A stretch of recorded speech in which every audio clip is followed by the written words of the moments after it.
Hey everyone, you made it to our show, Oak Road Diaries. It's a podcast where we get to take a journey into the lives of different experts, and we get to explore their roots and their own self-care practices. In each episode, we dive deep into their personal philosophies, daily rituals, and transformative experiences from their lives, which offer all of us valuable insights and practical tips for our own well-being. Join us as we uncover the wisdom behind intentional living, one story at a time. This month, we travel to the sky where we're joined by Carolyne Faulkner, astrologer, life coach, and best-selling author of The Signs. Dubbed Britain's coolest astrologer, she's the mind behind Dynamic Astrology, a system that blends ancient wisdom with modern behavior. Our journey helps us see that astrology can be used as a tool for self-awareness and how the star language can deepen our relationships, boost our happiness, and help us align with our design purpose. Let's dive into the cosmos and come back a little more connected to ourselves.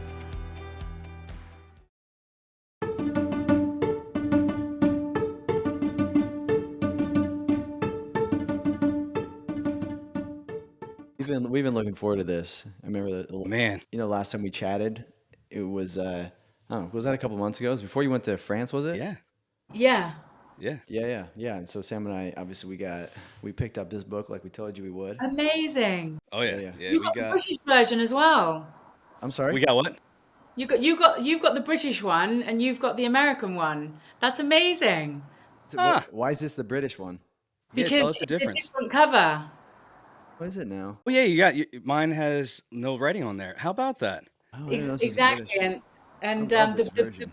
yes, it's It's so they beautiful. did. Look at the design. Thank you. They do different covers for different countries. That's fantastic. I'm all about That's that. a great idea. It's a hardcover. Is yours hardcover, Sam?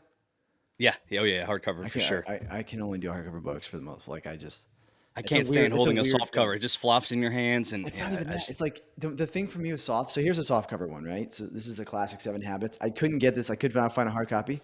It's when the pages start to bend. Exactly. You like a crisp. I cannot stand it. It's like my OCD. I can't. It messes it up. When I was in school at university, I would put tape Bust on out the the edges. accent. You know, I'd put tape on the edges because it would go in my book bag, and I didn't want to mess up the edges. I bet you I could find that somewhere in your chart. I bet you could. You see this big symbol right here? This is right here why you are the way you are. It's like nails on a chalkboard. I'm like, nee. But yeah, anyway, well, listen, Carolyne, we are just tickled pink. Thank you so much for the opportunity. Yeah, we like we said in the last time we chatted, we didn't want to talk too much then because it's almost like when you're watching a movie, right? If they just give too much in the preview, like you said, you watch the whole movie already, right? And so we just wanted to make sure that we, obviously we've done some research on you, just enough, right, to have some cliff notes, but we just want to have a conversation, like we're sitting at a table, just chatting, the best we can. And so we just thought, maybe we'd start just keeping it easy. Like I said, last time we chatted, you were on your way to France, and you had some interesting things going on. I don't know if and then some new opportunities came up. You were mentioning. Yeah, I've got I have a few things going on. I'm in the middle of writing a book. It's a spiritual comedy, so it's called Around the Signs in 80 Days. So I'm in the middle of doing that.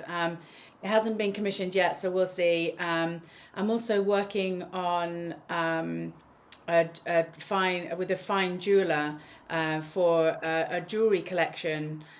She's based in Greece, and I'm also working on a new app.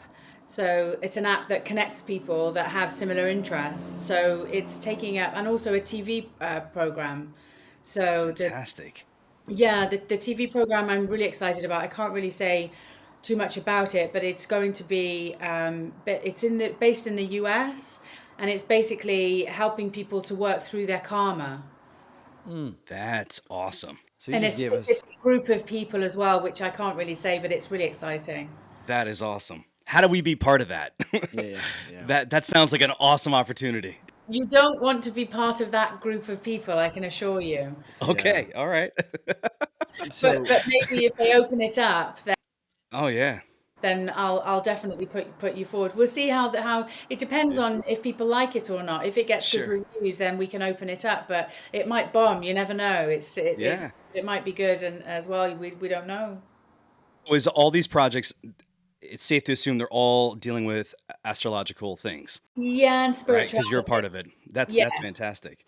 yeah. I So think it's those are awesome projects to be on. I'm looking forward to seeing and hearing all about them. Well, I think your project is great as well, and I think that, Well, thank you. talking spirituality and especially men talking spirituality is really something that's close to my heart as the mother of a young man. And also I think that it's very easy for women to sort of talk about spirituality, but it's not so easy for. I know things are changing, and maybe I'm being a little sort of old fashioned here, but I still think that we need to have more talk on spirituality from a male's perspective. Yeah, I Like agree with that. I, Yep. I have I sometimes do some episodes, not regular, not you guys, your podcast is going to be an absolute huge success if it's not already, I don't know, but it It is. is not a huge success as of right now, but It I will be. believe it in my core, my gut This is our that second recording, you know. It this will is it. be. It's going I to mean, be I feel it. I feel goosebumps every time I talk about it, and it just great. it's a different. I think we're putting a different twist on it. Like we said Yeah, in our preview, as Jared mentioned, we're not redesigning anything at all. We're basically just putting it as two brothers. This is the stuff we've worked in our lives. It helped us. It consistently helps us throughout our days. For example, yesterday was an absolute shit show for me. Absolutely. And it was just I didn't do any of my self-care practices. I haven't done it for the last 4 days, and I've realized I need to do those self-care practices to finally get balance back into life. And what I dealt with yesterday, and I would even say in the last 4 days, and with all the projects you're working on, everyone feels this overwhelming, this burning, this burnout feeling.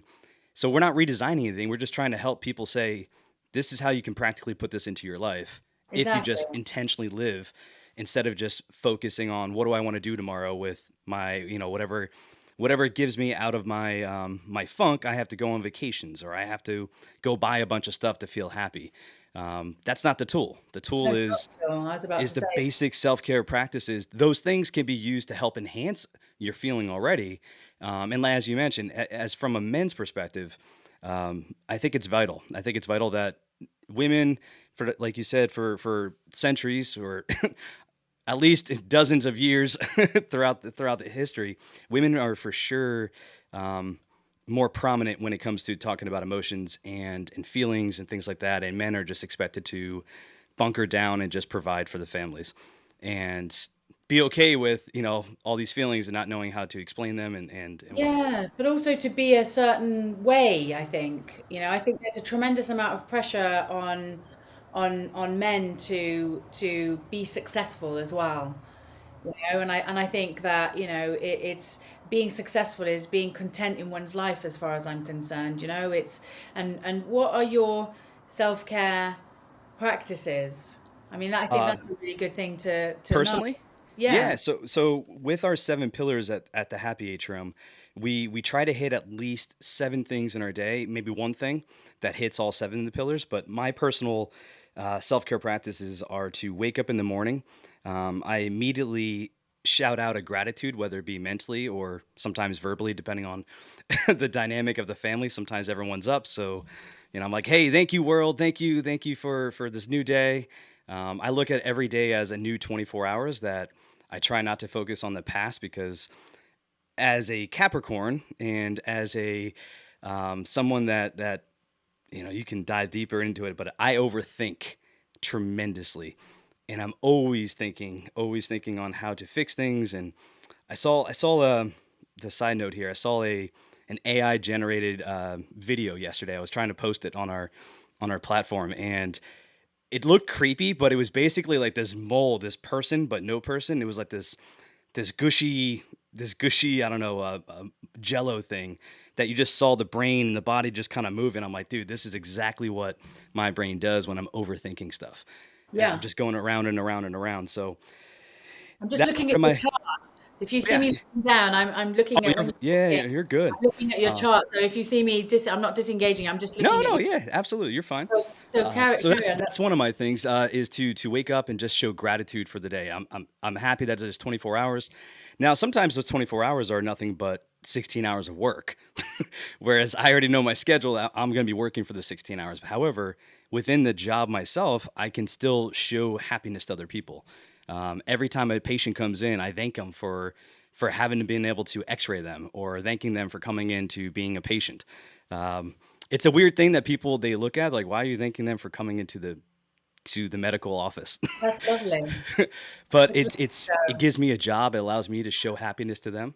Yeah, I love that. Well, we got a technical glitch here. Give me 1 second. Somehow my headphones went off. Sorry, guys. We'll cut this part out. That's all right. Sweet headphones. There we go. Sorry about that.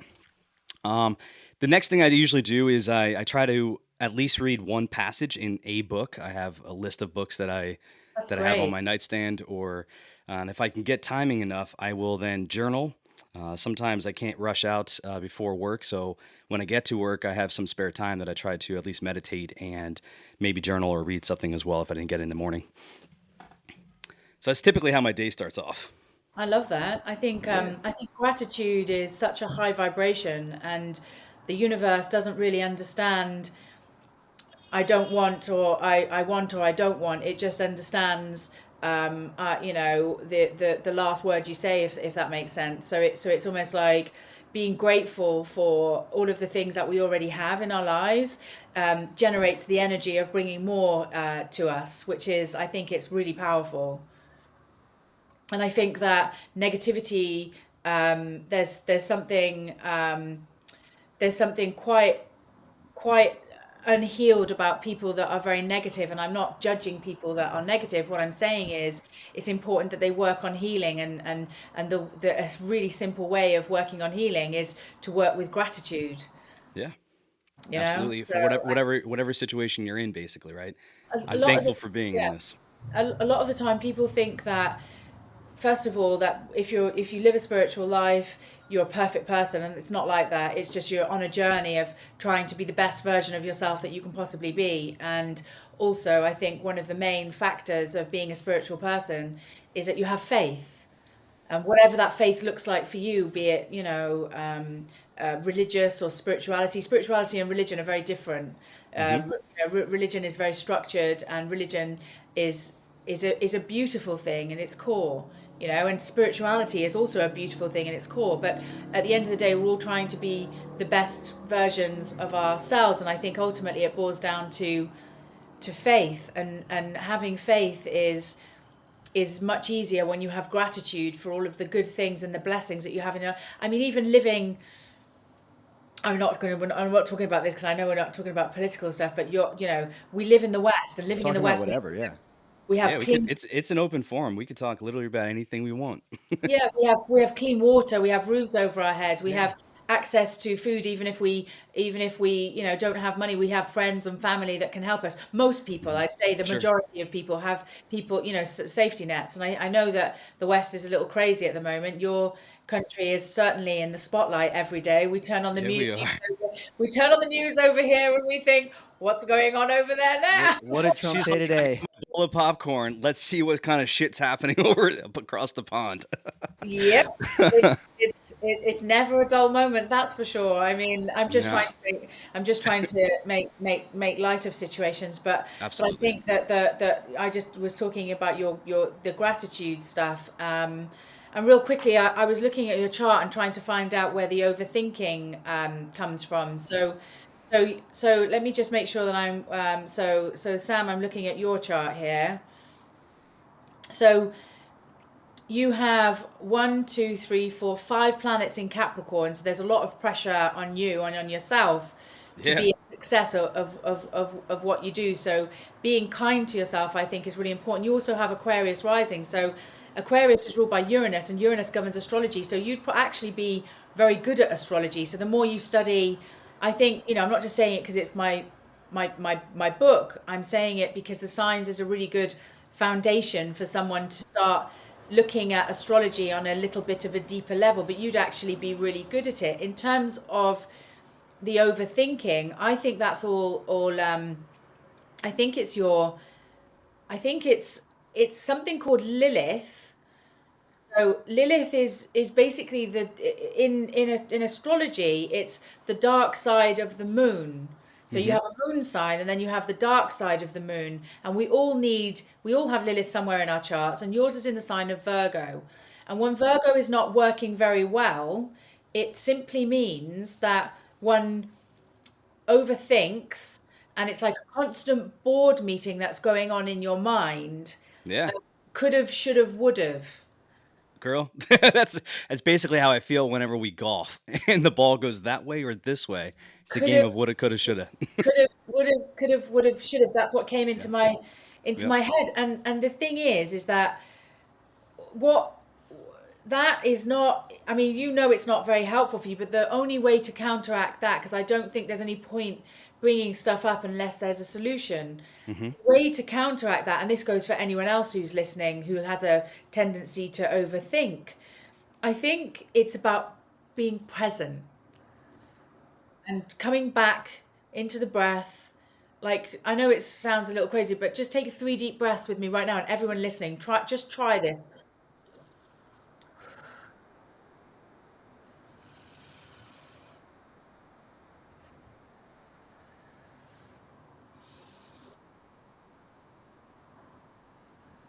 Wonderful. Come back into the room. That feels amazing. It actually activates the vagus nerve, those 3 deep breaths like that, and the vagus nerve works to counteract anxiety. Yes. So when you start to overthink, it's about training yourself to get into the space where you stop yourself from running into the future or diving into the past, because the past sometimes is riddled with depression and sadness. And the future can sometimes be riddled with anxiety and a feeling of a lack of control. Absolutely. Absolutely. So you see, that's my little talisman for when you start to overthink. You stop, you take the 3 deep breaths, and it's not just a shallow deep breath, because the thing is that we all have FOMO. We have such fear of missing out that we don't even want to breathe in case we miss something. Sure. Yeah, I get that. Don't even want to blink. I get it.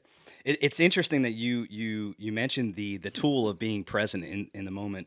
So something I do is I teach individuals how to run through medical emergencies or codes, right? So part of that training is I tell people your adrenaline kicks in immediately.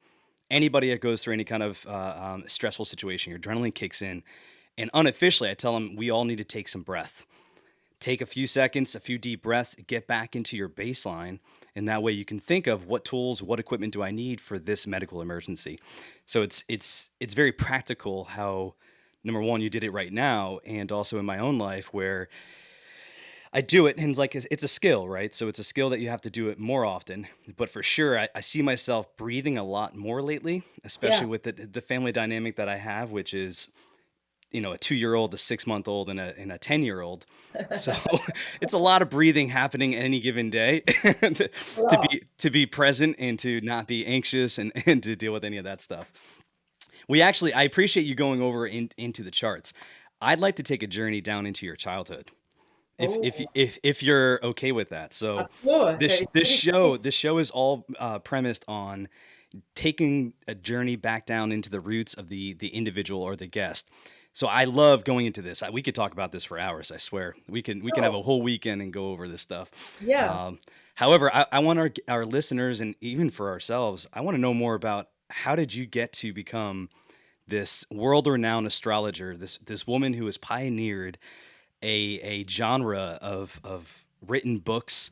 I mean, you're an amazing person. You know what I mean? So how did you become this person? What happened in your childhood that you're willing to share? And I see that your history, you shifted from a corporate lifestyle into this life coaching, this spiritual person.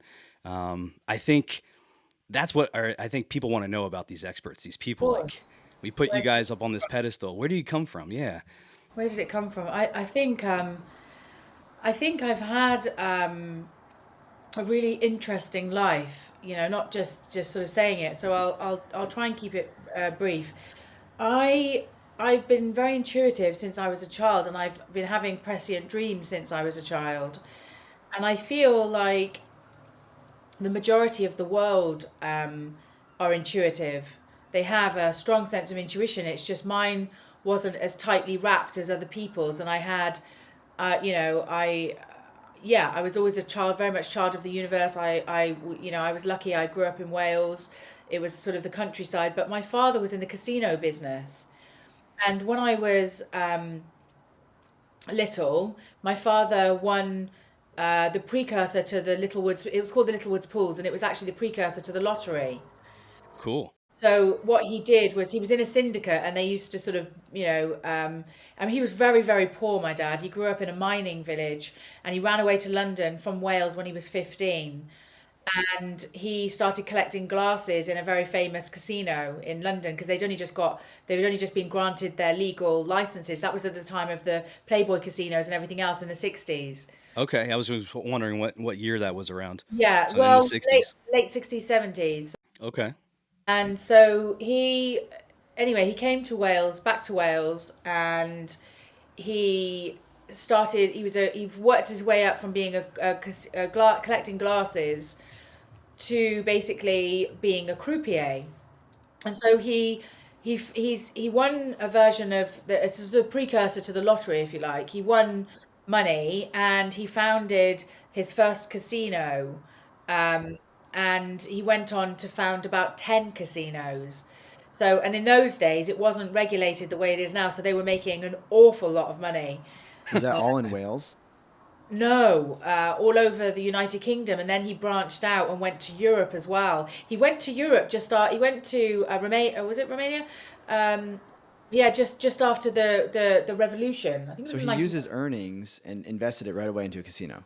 Into a casino, yeah. But he didn't work. They didn't win like masses. He won quite a lot, but it wouldn't have been enough to just found a casino. But he'd met my mother by that time, and my mother's family ran a building firm, so they helped him to do all of. He wouldn't have been able to do it without them, So it was very much like this family thing.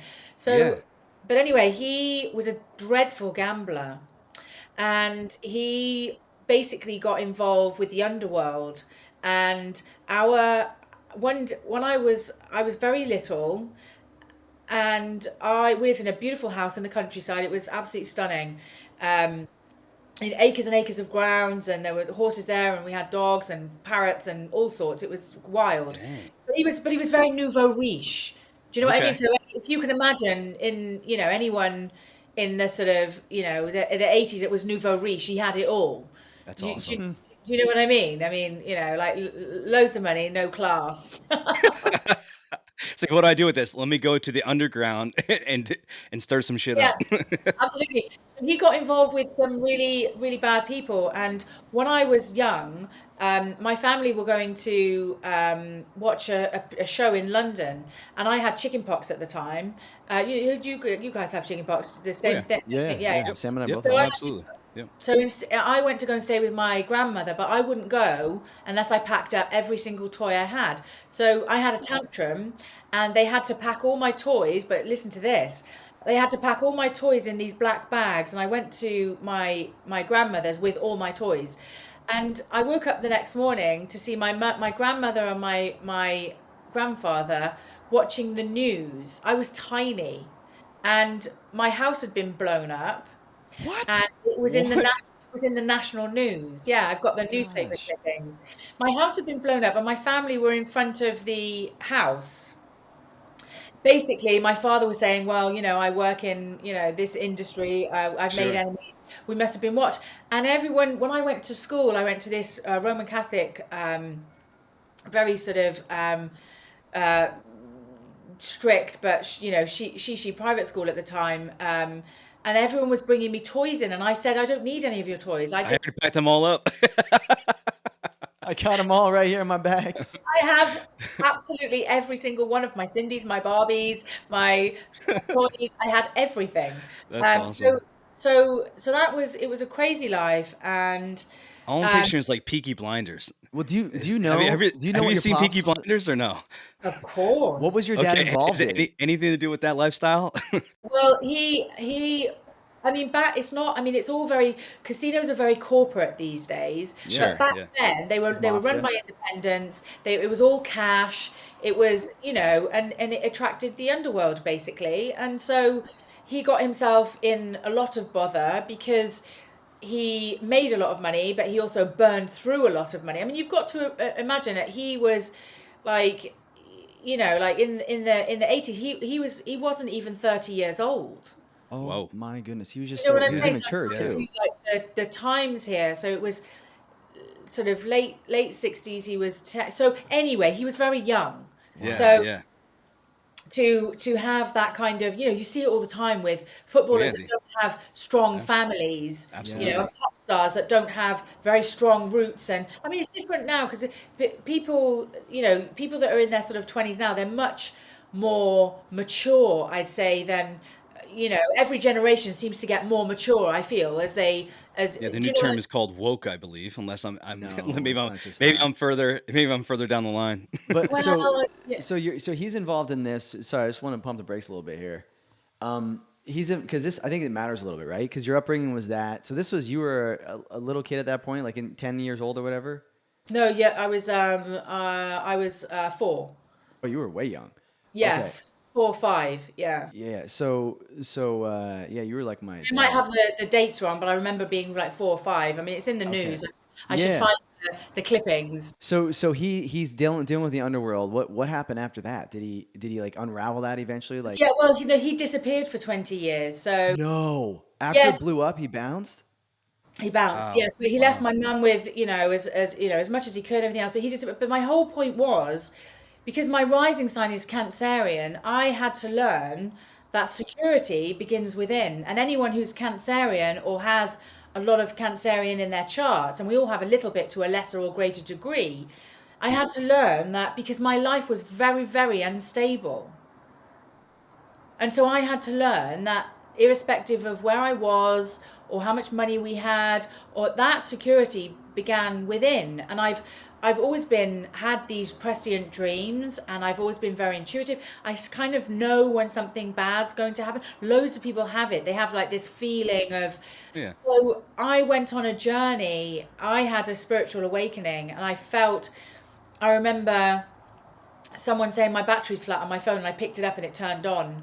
I mean, it was crazy. Wow. My partner at the time was a music producer, and he wouldn't let me in his studio, because of all the snap, crackle, and pop that used to go on. No. Snap, crackle, pop. So Jared and I use that phrase do, frequently. do you keep going? I don't want to lose Yeah, your train of of you, thought. I don't think I've ever said it before, so I'm just channeling you guys. Snap, crackle, pop. Jared, you know that. What's that from? Crispies, a cereal. Yeah. It's from a show, but so sorry, I don't. I'm just this matters because it helps us understand you better. I mean, It does. Yeah. I'd like to touch upon it a little bit more if you don't mind. Just the whole I don't mind at all. I started writing a film about it called Jackpot. I don't mind at all. I mean, it's I'm just so Awesome. this house blows up. You're 5 years old. yeah, it gets torched. So they start a fire. It's a gas explosion, but it's done on purpose. Of course it is. Wow. So did Yeah. you have any siblings? Yeah, 2. Okay, so you guys are there, and then pretty much thereafter, it's your mom and 3 kids, and the 3 Yeah, kids. Your yeah. dad had to leave to maybe kind of get the heat off the family and stuff, figure That's his own what he life out. said. Yeah. Yeah. Did he? So are you still going to the school at this point? Yeah, there was a one point when I went to boarding school, Roman Catholic again. They loved me there. I was my family are not Catholic, but I was educated my formative years by Roman Catholic nuns, and some of them were absolutely wonderful, and some of Okay. them. But I was very, very into God when I was younger. They used to call me a little Bible basher, my sisters. I Really? was really into God, and so Okay. I'd argue with the nuns and say, my God's not the same as your God. He's not this vengeful being. And they used to say, what are you talking about? Oh, You're yeah, I bet it was. So you saw the loving God in the scriptures as you were reading the yeah, Bible. You saw that loving God, right? Because there's both, right? exactly. He's got Yep. both sides. Yep. Interesting. So you were in school till 5. Dad leaves at 5. So basically, in between that time, take us back a little bit. So you're going to school. He's trying to leave he left your mom with enough money, but did your mom then have to leave, and now she's no longer? You No, don't. my mum's they said it was nothing to do with my mum, and so But but did she have to rather go than work to take care of you? she You. did, yeah. So Okay. my mum set up a club and a restaurant. So yeah, yeah. So my mum's Capricorn. They don't mess around. Yeah, She's like, we're you're pretty gone. It's fine. fierce. Let's go. They don't mess around, Capricorns. But I think my point is it wasn't until, and I was quite, I remember being in my boarding school and one of the nuns said to me, "Oh, Caroline, when I was young, I was wild like you, and then I saw the light and I found God. And I used to go to bed every night saying, 'Oh God, I really love you, but please don't let me see the light. I don't want to be a nun. That's hilarious. You're like, I'm fine right where I'm at. I love you, but I don't want to be a nun like her. I don't want to be a nun.'" But anyway, and then there was That's another great. nun called Sister Bernadine, which was really interesting. And she said to me, "You're the type of person that will be either up there, so high up in the star that touching the stars where no one will be able to touch you, or you'll be in the gutter, Caroline." And I used to say, "Well, thanks a lot, Sister Bernadine." And Wow. and then in certain circumstances in my life, I used to say, "Where am I now, Sister?" I mean, she's long dead, Sure. She was about 90 then, do you know what I mean? And I was just like, "Where am I now, Sister Bernadette?" But anyway, those were my formative years. And then, so I was educated by Roman Catholic. I sang in the school choir. I loved God. And then my 20s, I was very wild. I had my son when I was a teenager, but I don't want to really bring him into this because he's very, very private and he's not okay with me gassing about him. Do you know what Yeah, I- I obviously respect that. So you were in Roman Catholic up till teenage years? You were in Roman Catholic school up till teenage years? Yeah. Okay, got it. And so basically when I was in my 20s, I basically discovered Buddhism, which I absolutely I love, really love. I mean, I'm not going to, I have a pendant that my partner gave me with Mary on, and I wear that every single day. I love it, and I'm not going to, move. My grandmother was also Church of England, very Christian, would take me to church on Sundays with her, and so I've kind of grown up with that. But I've studied Buddhism since my early 20s, and I really love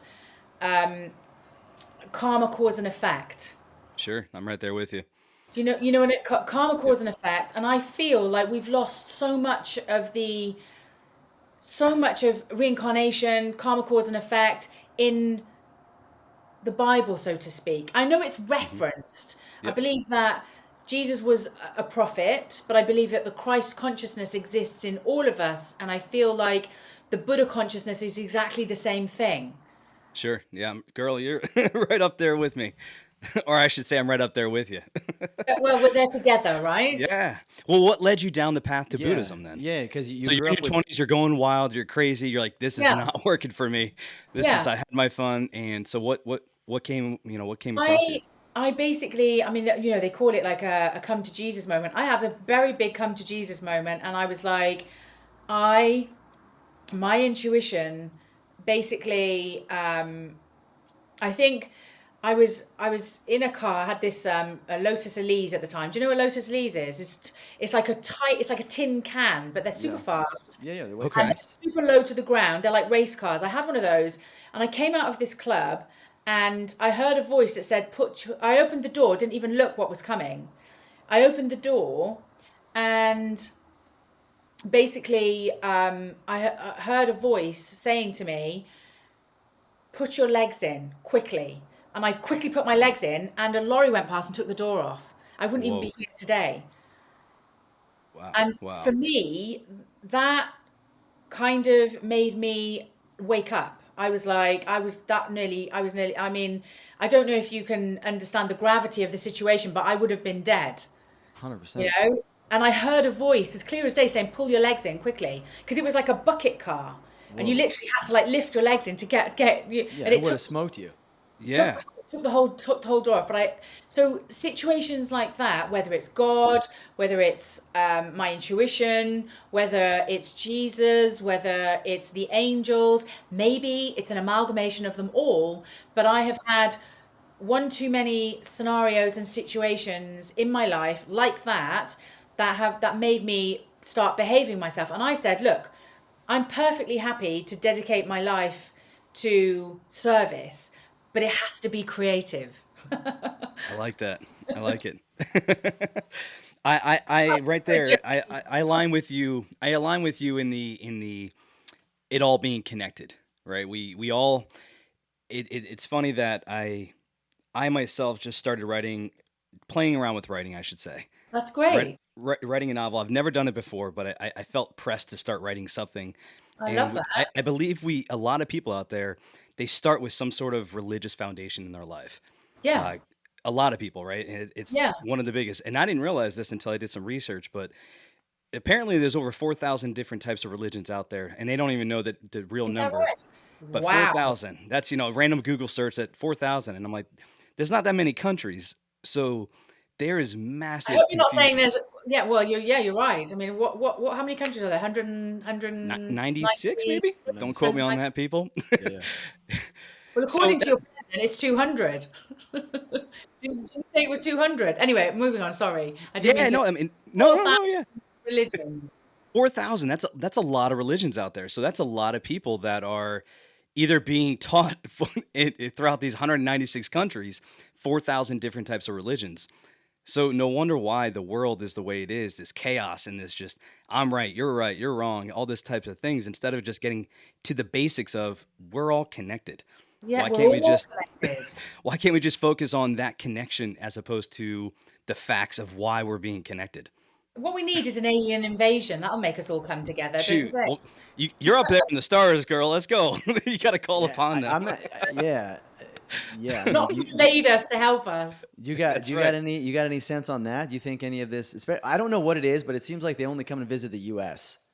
Like, Yeah. what's with this? Is the United States government talking about how they have all of this, the alien like technology and actual beings? Like, there's been some legit Is that information. only in America, or over across the pond there in the No, UK? Is there I stuff don't over know there? if I say that again. Is there stuff over there in the UK that you guys believe, or Yeah, of course. I But they've mean, only come to sightings the and U.S. Like, what's your take on it?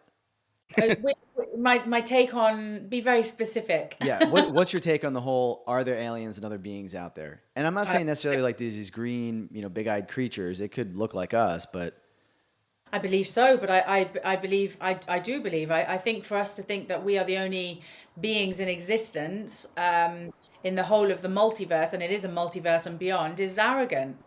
yeah, I I agree think, with you.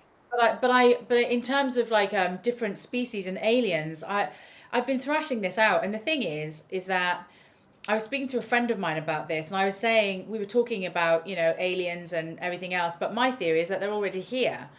And maybe they live in the ocean, or they live pretty close, because the thing is that unless they can teleport, nothing can travel fast, as far as we know, nothing can travel faster than the speed of light. So if they're from another planet, it's going to take them hundreds of years to get here. Mm-hmm. Yeah. unless they can, like you said, teleport, right? Unless they can there's- teleport or travel faster than the speed of light, and so I do believe in aliens. I do believe that there's just like human beings, there's good, bad, and evil. I do believe in evil as well, I'm afraid. I do. Yeah, it's absolutely real. It's present. I mean, yeah, you talked a little bit about It the is. underground, right? That's evil right there. Yeah. It produces evil. So yeah, I get that. Exactly, and I think I do believe in aliens. I do believe that that there are. I'm just going to just say it. I do believe that there are hybrids that walk among us as well. I do believe that people have been taken. I do believe that. I do believe that there's a lot of crackpots out there, but I also believe that there's a lot of very credible people that are saying that what they've seen. And also, I don't know if this is true, maybe you could do your own research on it if it interests you, but I heard the other day there was an article in the Financial Times that there was a company that is basically now investing or using all of their investment funds to reverse engineer some of the alien technology that has now become public knowledge. Yeah. Well, I mean, there's more. It's interesting. Have you ever listened to the Joe Rogan show? My son is obsessed. Oh, man, My son, we gotta throw your son in here. He'll be able to talk to us about this. The last I mean, seriously, Joe, this last year, he has had like astrophysicists on there, people that have worked like in the Pentagon that legitimately come on and they say, listen, there's only so much I can share with you, but I'm willing to tell you everything I can. And awesome. And the information that these guys come up with, there's a guy that was he was in the Air Force, and he was talking about what's cool is I've heard now from these people like different perspectives, all kinds of people at different levels, and just the insight that they have just to validate what you just said effectively. You know, Yeah. it's fascinating. It's like, okay, well, you know, it's like, that's interesting. Well, why? Right. I, again, personally believe, I don't know if there's necessarily, if they're like these green creatures with big eyes. I personally think they would probably look similar to us. Yeah, And again, they that's do. because I come from a Christian background, right? I believe that we are Yeah. created in God's image, Yeah. and we as humans are created in God's image. And so why would God create these alien creatures to put his spirits into? I don't know. But I would imagine. I don't know, man. You see those ocean creatures. Those are Well, those are those are creatures. That's interesting. different. I'm not talking Yeah. about creatures. Yeah. I'm talking Talk about about intelligent beings beings. with different consciousness. Just different consciousness, right? So Yeah. Okay. Yeah. Yeah. I Okay. that's kind of the perspective that I've had on it. And I think there are. I think here on Earth for us to think, and I've thought about this actually a lot because we believe, you know this from coming up in Christian background. We believe that God created a lot of worlds, right? And he's created not just this one, not just this earth. And this is the earth, Yeah. though, that he sent his son to suffer for the sins of all the creations. And I'm Yeah. like, man, this was the worst world of all the worlds out there that they would kill the Son of God. You know, and there's something in that as well. But there's also so much greatness here that he was sent here as well. I think I think so too, and I think, I just wanted to just say that some animals are more intelligent than some people as well. Like we talked Yeah. about intelligent, Well, know there's what so I much more loving too, you know? Yeah. exactly? Like Think about dogs. I don't eat animals. I will not eat animals. I will not. I mean, it's much easier for me to stay super skinny if I did, because I would just be on a very, when people say I'm on a high protein diet, I'm like, well, for me, that would be a load of cheese. Caroline likes her charcuteries. 10-ton Tessie I'd be. Do you know what I mean? So I get a bit jealous. 10-ton Tessie. You know, Caroline, you had me laugh, and I listened to your podcast episode when you were at the Soho House. It was about an hour long, and you broke down each one of the. Did you? I Oh love my that. gosh, you're hilarious, man. Thank you. You're like, oh, I'm so sorry. You kept apologizing. I'm so sorry. I haven't been in front of people for like 5 years or something. I'm just like. That was my first. Thank you. That was actually. I've been writing for a couple Yes, of you years, said, and yeah. that was the first event, public event I did, and it was almost like, when someone's been studying for a whole year for something, and then all of a sudden they get let loose. So we Yeah. decided to turn it into a podcast. It's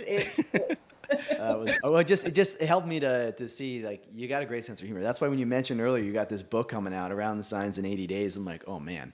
Yeah, I'm I wrote down a excited for couple that things because I wanted to unpack it a little bit later, but So fast forward. So you were talking about Buddhism. your 20s, your transition. Yeah, the transition to Buddhism. Like, once you get into the car, the Lotus. Take us back to that. So you recognize, okay, like, basically, why did it woke you up to what exactly? It woke me up to the fact that I'm a very spiritual person. Okay.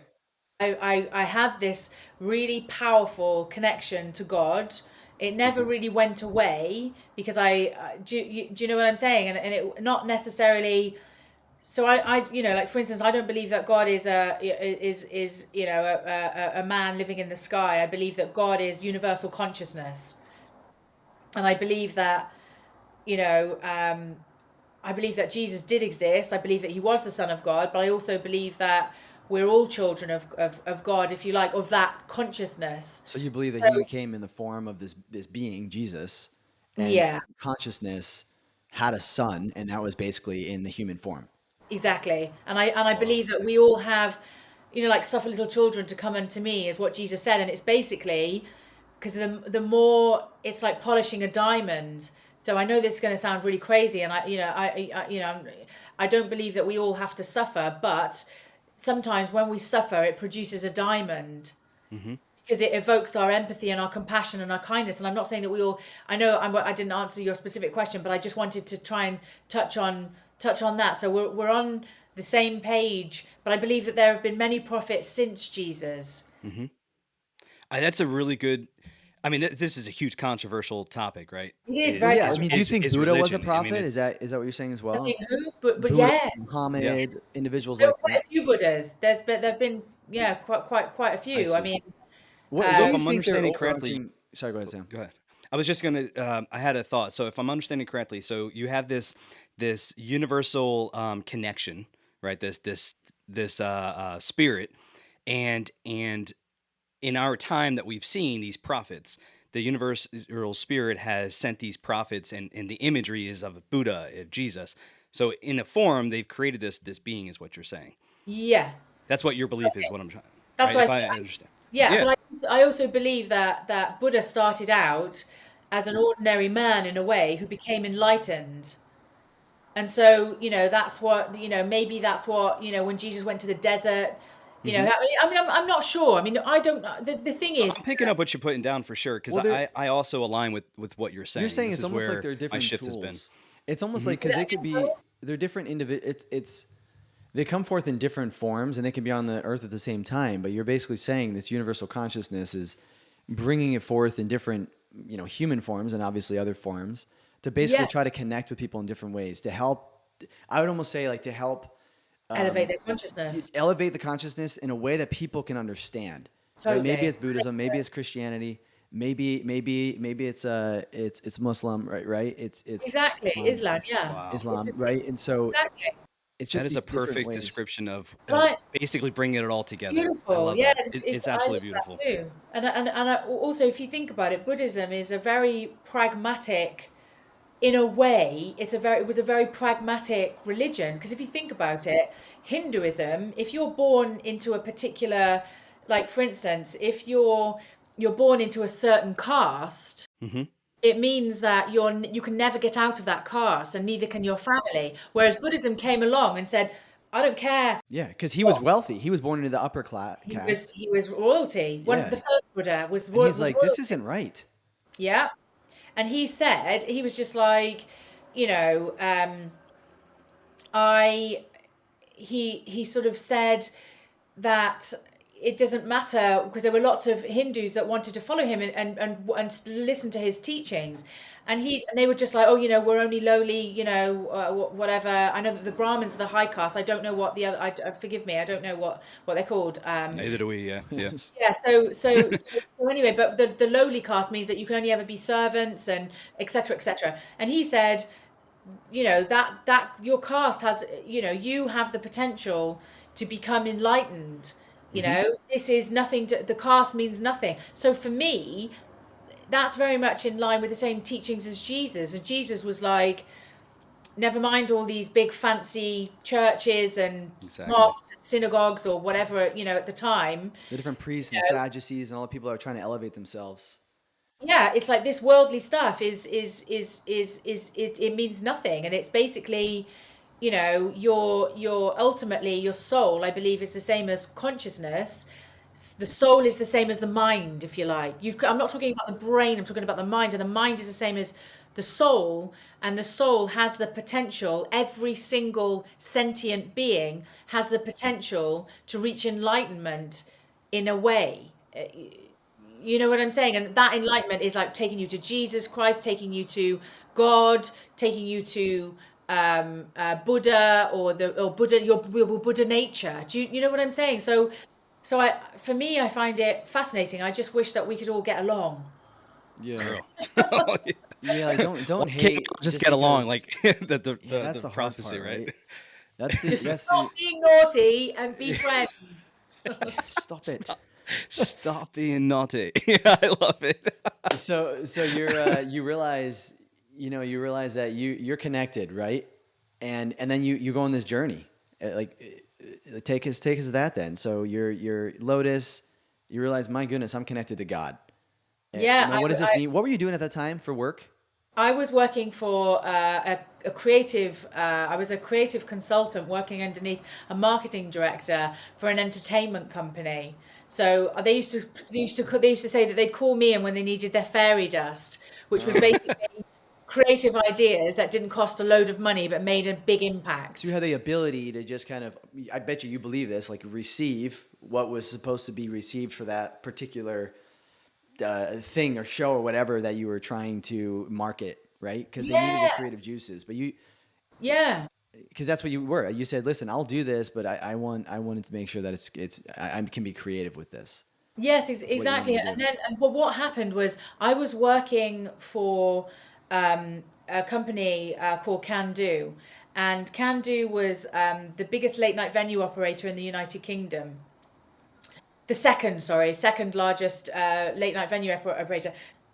And I was consulting for them, and I basically was working under the marketing director, and we used to go in and clear the buildings energetically. Wow. So I'd clear the buildings, do the market research on the actual space, and we'd build up these venues and then sell them for quite a lot of profit. So, so anyway, I used to come up with all these ideas, like we'd put hell downstairs and heaven upstairs and all these beds and like, obviously non-flammable curtains. And back in those days, we put like shisha pipes in them just before the smoking ban. Wow. And all of that. I mean, That's a wild club right there. they were absolutely wild, but you see, they were valued, and of course, all of the competition used to, because we were taking all of it was very, very busy, and everyone loved it. So they used to sell them for quite a lot of money, and then I used to get big bonuses, and then I'd just like go off and do it. I went to New York once, and I wanted to move my son because he was getting into trouble with graffiti, and I thought it was a good idea to move him to New York. So I went to New York on one of my bonuses, and that's where I met all the people that I met that connected me to you guys. So, but anyway, so the point was I was working there. It was a come to Jesus moment. I hired an astrologer. This is the moment that changed everything for me. Okay.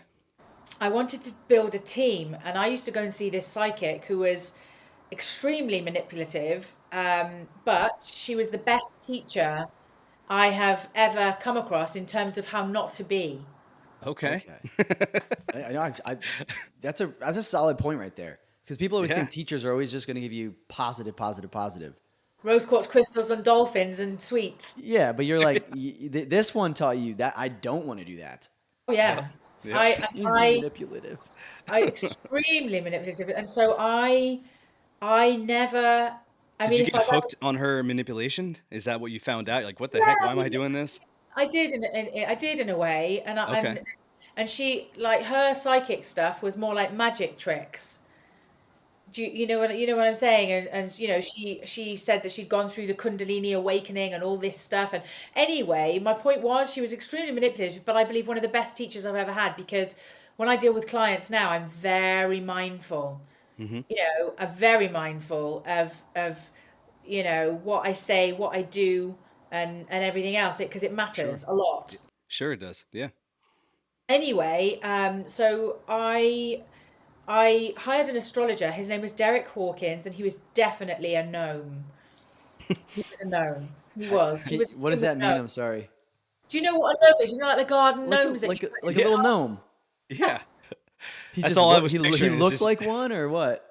He looked a little bit like one, but he was just so magical and so like not human. I got you. Okay. You know what I'm saying? Like we call them like fairy folk. They're like people from the Shire in Lord of the Rings. So that's why he was a gnome. That's awesome. Okay. That's great. One of my teachers, we call him Granddaddy Gnome. His name is Sir Tom Lucas, and he's genuine aristocracy, and he used to design racing car engines, and he says, well, darling, the physical form and the body is exactly the same as a racing car engine. He said they're very similar, and he's a great, so I've had these really great teachers, but I also said this very manipulative psychic, she was best friends with an astrologer, and I was so desperate to learn astrology. I've always loved it. And I kept saying to her, please show me. And she said, it's too complicated. But anyway, when I would go and work with someone new, I would find out their birth details, and I would ask this woman called, or I better not say her name. I would ask this woman if she would look at their charts for me and tell me what kind their personalities were like, so I could work with them properly. Yeah, you want to learn. I get that. Hit the ground running, so to speak. So anyway, but she wouldn't teach me. She said it's too complicated and I'm not taking on any students. And so anyway, I had this spiritual awakening, and I felt like I was working for a media company at the time. It broadcast a big awards show on TV, and I was working for them as an associate producer at the time. And I had this massive spiritual awakening that I felt like I could hear what was going on in people's minds. And a lot of the time I would say things and it was actually what was in their mind. So I went to see a healer, and she said to me, all your chakras have opened up, but you haven't done enough grounding. And until you do that grounding, this is going to destroy you. So yeah. Because you're just going What do to you be think she so meant by connected that? with all these people. Was it just too overwhelming that it would just blow the circuit, or what? Blow the circuit, exactly. Yeah. Blow the It circuit. needs to be able to reground and actually have a full, It has to be, and full cycle. I think it happens to a lot of people, and they actually lose their minds. Wowzers. Okay.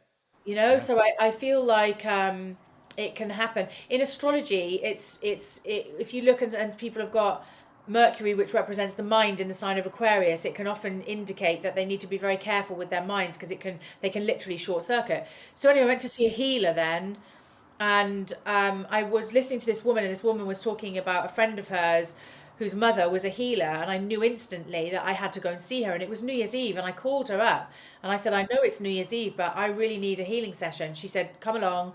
So I paid her, I had a session with her, and her name was Julie Soskin, and Julie Soskin's husband wrote the original Knights Templar. They're the guys that took Dan Brown to court. They lost, but it rocketed their book. Wow. Yeah, so she was very, very powerful. She had a school called the School of Insight and Intuition, where it was like Hogwarts.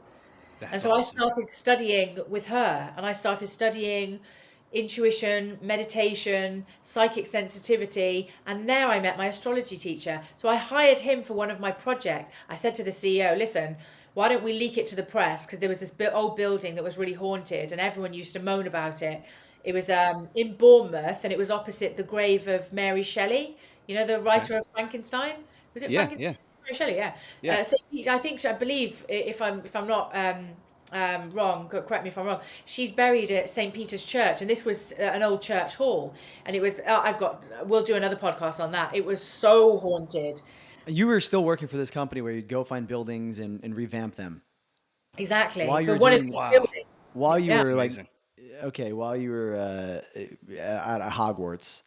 yeah, I was Effectively. at Hogwarts. I never forget, I tuned into my intuition for the first time, and I said, oh, is this me talking? Is this me? Is this me getting all of this information? And I heard very clearly, do you really think I would work with that ego? I mean, the ego is still there. It reminds me of when you were wearing all white in India and you stepped into cow poo and it came out clean, and then you tripped and it got covered all over you. I was boasting, saying, see, no matter what happens, I come out smelling like a rose, and then I tripped and landed in cow poo. I was sitting there listening to this and I'm like, wait, you were like, you would have been like smelling it while you were like meditating and stuff. Oh Yeah, yeah. I had to go. It was either that or miss the teaching with. But they with didn't the- care. Those guys were like, whatever. No, I when they're was so like, in I'm tune not with it. Yeah. this teaching. I'm Sorry, going. I apologize. So go back. So you're You're at Hogwarts. So you had this Mary epiphany. Scheller, yeah, I googled it. Mary You are Shelley. correct. Mary Shelley, she actually, Frankenstein author. So you're across where she was buried, right? Yeah, yeah. this St. building. Peter's Church Hall, and we were turning it into. It was a club at the time, but it was really haunted. So I said to the CEO, "Look, I've got this really good idea. Why don't we bring in like Ghostbusters? Why don't we bring in like, do this whole spiritual thing? We'll build the team using an astrologer and leak it to the press." So the press loved it. They had a field day. Yeah, of course. And so, but for me, I used to, if I had an idea, what I would do is make sure that it was marketable, but then bring the spirituality in so it worked for both sides. Sure. I mean, that's smart. I mean, worked on a spiritual level, but also worked on a material level. So Interesting. yeah, and then I worked with him every day for 6 months, and I started picking it up, and he took me on as a student, and so I started studying with him, and literally, I think within 2 years of me studying astrology, I was on live television doing it. whoa. What, So what as you mentioned, as a child, like it's not to say you can't just wake up one day and be like I want to study astrology. You were always connected to this Yeah. astrological world, and you didn't the know universe, though this that was consciousness. No, I astrology. didn't know. Yeah. No, No, it's just a language of energies, you see. And for me, it's one of the most beautiful languages in the world, as long as it's not used to be judgmental or bigoted or prejudiced in any way. Do you know what I mean? absolutely, Oh, you're absolutely, yeah. this, so you must be. Because the sign, that's why I call it dynamic astrology, because it's dynamic, it moves, it shifts depending on. Because the chart is not you, it's like the car that you have to drive. Yep, I get that. So this is what I'd like to. So in that 6 months, this is a good bridge. So in the 6 months that you're studying with him, you realize at that point you're like, oh, I want to study astrology. Did you know exactly what you were getting into? Did you understand it was about energy? Because people, this is interesting because I've talked to people. I was just talking to my buddy this morning at the gym. I was telling him that how excited I was to chat with you, and I was just like, I was like, oh, you're a Leo, aren't you? He's just because I know because my son is also a Leo. Yeah. Louis the Leo, and he is a flipping Leo. But the thing is like you say that, and like he was like, yeah, but I feel like we all kind of we all have similar. Like you could say that about anybody. We all have similar things. I'm like, well, yeah, that's the whole idea of the houses, and like Exactly. we have different parts of it, but I think they're Exactly. exemplified. And this is where I'd like to unpack a little bit more. It's maybe a little bit later, but when you said that, I was like, that's true. I think people just this is where I love this is you make it very pragmatic, and that's what's beautiful about what you do. You are the medium to take all this like foo-foo and you Thank bring you. it down and make it very pragmatic, right? Which is what this book Thank does you. and what you do. And it's like, listen, I understand this could be viewed as foo-foo to people, but I want people to like understand this because I understand it and I am fun and I'm creative. And that's your ability, right? Like one of your abilities is to take this stuff that could be very difficult and you're just like, you make it to where everybody can understand it. And it's like, heck yeah, I Exactly. want to get on board Very with that. simplistic, yeah. So I think that's interesting to understand is you're studying with this guy, and for you, did you know this? Did you just know like, oh, I'm a Capricorn, or you're Aquarius if I remember right? Yeah. So okay, Aquarius. Well, what does that mean? That means that you're a blah blah blah blah, right? And it stops there. Or did you understand that there was much more beyond that? From working with, I always, even when I was working with the very manipulative psychics, astrologer, I understood that there was much more because she would say, well, he's got Mercury in Leo, therefore he's really good with the law and Yeah, blah there you blah go. blah. Yeah. I knew it was much more, but this is genuine. When I realized, when it helped me so much in my life to understand people because I just thought that people were from different planets and we all are. But it helped me so much. I wanted to, because I used to listen to them, everyone talking about astrology, and they would make it so complicated. Even my teacher, bless him, it was so complicated, and I was just like, listen, I have to simplify this because I want everyone to be able to do this themselves. Yeah, I mean, you look at the birth charts, and I love how you said it's a different language. You call it the star language, right? And there's different languages just on Earth, and when you look at this birth chart, it's very overwhelming to look at all these little symbols and all these different things. And it's very easy for people to get very complex with it and start throwing all kinds of different stuff. Well, they start But talking about trines and conjunctions and yeah, midheavens and everything else, and it's just it doesn't need to be that complex. and meanwhile you're still just talking about the rising sign. Like it's just one thing and there's so many different things that are part of it. So just in the first, I would say maybe 4 pages of your book, I was like, holy shit, this is I it. love Like that. the hell with Google, the hell with anyone else. This Thank you. book, if anyone has not gotten it, you got to get it. It definitely, I'm not going to say it dumbs down the astrology world, but it makes it more, like you said, pragmatic. And as a Capricorn, based on what I learned in your book, I am nothing but pragmatic in my good trait, right? Yes, exactly. So like you said, it's probably something that I can very easily learn and develop a skill for because the pragmatic, the logic of it, all that stuff makes sense once you understand that language. Yeah, I So think so. there's a sentence I wanted to read, and I think it's perfect, and it'll Sorry about help. that. Oh, it's Hi. The sirens go past here. Welcome to London. yeah. I was gonna say, are you in London? Are you? Yeah. Is it one of those? Again, I've never been to London, so excuse the Yeah, ignorant they're right. question. But I see like it's like over here in the States we call them brownstones. That's like effectively where people Yeah. live in. It's like a townhome I effectively. know brownstones. Yeah, yeah. Yeah, and that's effectively what it is. Like most people live in something like that, right? Like Well, along like Unless you're on the countryside. I mean, there's a lot of those, but they're usually they're the sort of light grey in color, and you get like okay, yeah. the Georgian and Victorian ones, but not most. I mean, there's so many different, and we have loads of projects here as well. Do you know what I mean? And flats, and you know, it's just it's very similar. It's very similar to New York, London. Okay. So I would say Okay. it's very similar to New York, and you know you have like Westchester County and Rochester and places like that. Yeah. We have that as well, like La Rochelle, and we have that as well. It's called um, the commuters belt. So it's like Okay. they have like big fancy houses, but they also have projects everywhere as well. So like you've got a place like Notting Hill. Have you seen Notting Hill with Mm-hmm. Hugh Grant? You know the film. Well, that's Yep. like that's near Notting Hill is very fancy, and then you've got Ladbroke Grove, which is there's very fancy houses next to projects. Mm-hmm. Yeah. Okay. So You know what I'm saying? yeah, So yeah. it's very, very. I'd say that the reason I love London so much is because it's so multicultural, you know, and it's just. I mean, if you start going out into Middle England, it's not like that at all. No, it's there. You've got so many. I mean, Africans and Indians alone. There are so many and different cultures there, right? And people from. I mean, people don't realize like there are a lot of people from Latin America in London as well. Well, it's there's I people mean, it's from all all over over. the Yeah, world it's here. literally all over the place. But so anyway, there's this one sentence, and I think this would be good, and you can kind of use this as a base, a springboard to carry on the conversation. But it's honestly on page 3 in the intro. It says, "I know that when dynamic astrology is used as a tool to enhance self-awareness, it helps us to navigate a much smoother path through our lives." So let's talk about that. Like this is where you're talking about astrology. Like how's this helpful? Like why is it good for me to know that I'm a Scorpio, right? And we can kind of before answering the whole thing about like actually directly answering that, let's just kind of unpack it a little bit more. I Astrology think, in general. yeah, I think for me, it's not just about understanding myself. It's about understanding the people that are around me and my loved ones. You know what I'm saying? So when you understand, like for instance, I'm so sorry. Let me just have a little sip of this. Sorry, my throat. Yeah. No, you're good. Yeah, you can put yourself on mute or whatever and take care of what you got to do. So I should have done that. Sorry about that. Everyone's listening to me talk with my water. It's water. Listen, we love organic conversations. This is real people, okay? Not the, filtered out stuff. Very real. I'm very sick, but the show must go on.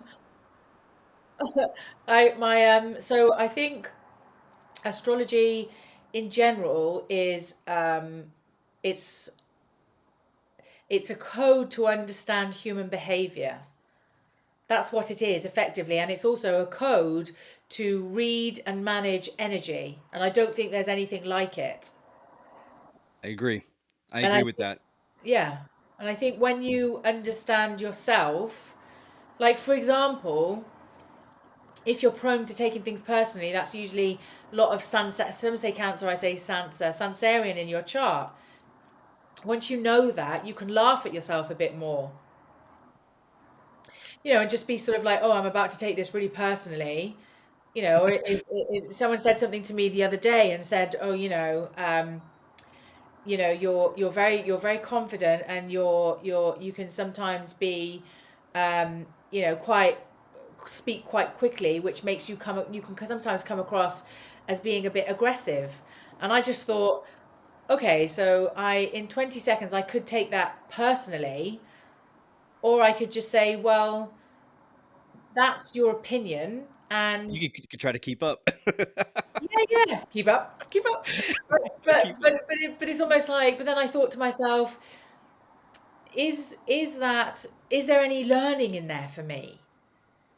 Do you know what I'm saying? Like, if that's her opinion of me, you know, a lot of it is projection anyway, because she's very, very. But I'd say I'm more assertive than. I wouldn't say I'm aggressive, and but I could come across that way to someone, and then so it becomes my business to look into that and think to myself, is there any learning in that for me? And I was speaking to I know it sounds like very first world problems here. I was speaking to my beauty therapist about it, and she said to me, "Oh, Caroline, you're a much better person than I am." You know, Sorry, I have because, to go back to that. sorry. And she said, I know, right? First world problem. So she said, "Oh, Caroline, you're a much better person than I am because I would have reacted to that and said, what do you mean? And you think I'm aggressive or anything."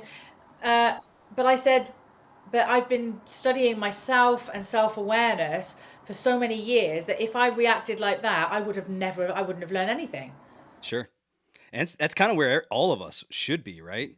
I mean, it should or could be is probably the Could better. be, Yeah, or could be is or will the be. the intentional life, as opposed to if someone that could be reactive, they're not being intentional with why we're here. It's far easier for people, it seems, especially because I've been talking about this intentional life, probably what, Jared, now going on 2-3 years, and it's the people that are reactive. It seems like it's the people that don't want to learn about themselves. It's the Yeah, people that are either fine or they don't even want to try because trying seems too much energy. They're like, yeah. it's hard work to be like, I don't want to go and do all that because I'm fine with where I'm at. But at the same time, it's a vicious cycle that they're in where they're not fine. They're just being reactive and they're just getting by Being and day reactive after day after day. and getting angry. But so back to Jared's question, in Hmm. terms of astrology, if I hadn't have studied, spirituality and Buddhism and astrology, I would never be in a place because I just laughed it off. Do you know what I'm saying? And I was thinking to myself, well, when my beauty therapist was saying, well, I wouldn't have reacted like that. I would have gone, I would have really reacted and been like, well, actually, you're aggressive and you're just projecting on. I just thought, but where's the growth in that? And I think when you're on this journey, the interactions that we have is almost like you look at someone from an astrological perspective. So it's almost like, okay, I know that this person is an Aries, so she can sometimes speak a little bit off the cuff without thinking. Generally speaking, if we're generalizing, sometimes Aries can be a bit like that. They're a bit bolshy and rash. But she also has a lot of Sansa in her chart. So there could be some level of projection onto me of how she is. But if she's still thinking that there are certain circumstances that I can be like that, then I can improve. That's Well, better for someone to say something than not. yeah. I mean, I was And if just you're, thinking that. I mean, that's how I receive things. Like, I'm almost like, thank you, because I'm constantly like trying to improve, and yeah, I'm like, I can only see so much in my own head and my own filter. Right. But when people like tell me certain things, and I see it yeah, most with my wife, of course, right? Like, yeah, yeah. So it's I'm like, okay, that's good. That's good to know, and I take it and then I internalize it. Obviously, you did as well. You're telling me about it. You told your what did beauty you call it? Beauty Your therapist. beauty therapist. What therapist. is a beauty therapist? I've never heard of that. Is that like a I think cosmetologist she made person? that Like, up. It's a guy. But she's saying that because it's like a barber. You just talk to him about whatever. Do I look like I've been to the barbers lately? I mean, I, it it could looks be really it could good be to a me. I look. don't. It looks good, yeah. Yeah. Thank you. It feels like a wig at the moment. It really needs a good scrub. It really does. It needs a good scrub. I'm So here. I'm here. I showed up. hey, I seriously, love it. and Well, I'm gonna touch on real quick because in my line of work, especially in working in human resources, we were taught Myers-Briggs personality types, Oh, I love that. and also just before I even got into that, I did some research and dove into love languages. So, in your mind, what comes first? Is it the astrological baseline of who we are, which helps define the Myers-Briggs, or the chicken or the egg kind of analogy here? I don't think I understand the question. Sorry. Okay, yeah, that's okay. Yeah, so we have love language, we have personality type, and then you have your astrological signs. Yeah. Are they all connected? And if so, which one would come first? Is it our astrological signs where we're born at a certain time? I think so. I Certain. think, yeah, I think for me, I think Myers-Briggs is really interesting. So I'm a commander, my two friends are commanders, and that to me, commander energy is very Capricorn. Do you know what I mean? So it's almost like for me, I think that they all work hand in hand, but I feel like your astrology chart starts at the beginning, because with a child, I think it's too soon to look at a child's chart in full. but I do look at where their moon sign is, because that's how to nurture them. Do you know what I'm trying to say? So I feel like because the birth chart is, I think it's a good idea to do birth charts for parents, and That's a show good them where they're. perspective. Yeah. If I hear you right, because if you look at to do Myers-Briggs, right, personality types, like I'm a protagonist, I'm ENFJ, and okay, that's great, but when you've got a kid, it's hard because they're still developing and they're figuring Well, themselves out, exactly. and that, you know what I mean. And so it's like, how do you answer the questions or totally fully understand until you Yeah. understand them better? But you're saying the basics, like the language, right, is just astrology, Yeah, understanding, I the think moon, the so. house. But if you think of, exactly.